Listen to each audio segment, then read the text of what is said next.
Bonjour et bienvenue dans cette vidéo flash dans laquelle nous allons voir ensemble la différence entre un mélange homogène et un mélange hétérogène. Pour rappel, un mélange est constitué de plusieurs espèces chimiques, c'est-à-dire de plusieurs constituants, donc de plusieurs types de particules.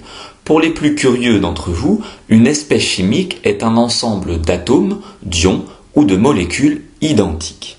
Prenons un exemple de mélange avec de l'eau mélangée à du sirop. Lorsqu'on va effectuer un zoom sur cette boisson, c'est-à-dire lorsqu'on va se placer à l'échelle microscopique, on pourra alors identifier deux types de particules. Les particules d'eau, mais aussi les particules de sirop. On voit bien ici qu'on a bien affaire à un mélange, puisqu'il y a deux constituants.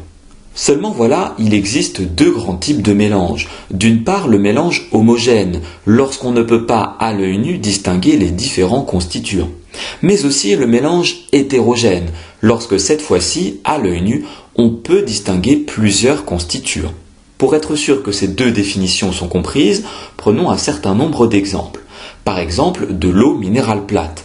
Il s'agit bien d'un mélange puisque l'eau minérale, comme son nom l'indique, contient des minéraux. Seulement, ces minéraux sont invisibles à l'œil nu. On ne peut pas distinguer d'une part l'eau et d'autre part les minéraux. On parlera alors d'un mélange homogène. Discutons maintenant de l'eau minérale gazeuse. Cette fois-ci, on a affaire à un mélange hétérogène. On peut en effet à l'œil nu distinguer d'une part l'eau et d'autre part le gaz. On peut également discuter du gravier qui est un mélange hétérogène.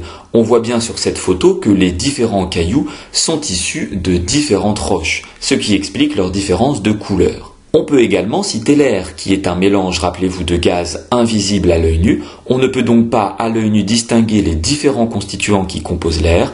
Il s'agit donc d'un mélange homogène.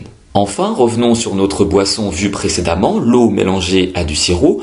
On voit bien ici qu'il s'agit d'un mélange homogène, puisqu'il n'est pas possible à l'œil nu de différencier les deux constituants. Cette vidéo est maintenant terminée, j'espère qu'elle a été claire. N'hésitez pas à vous abonner à ma chaîne YouTube et je vous dis à très bientôt pour de nouvelles vidéos.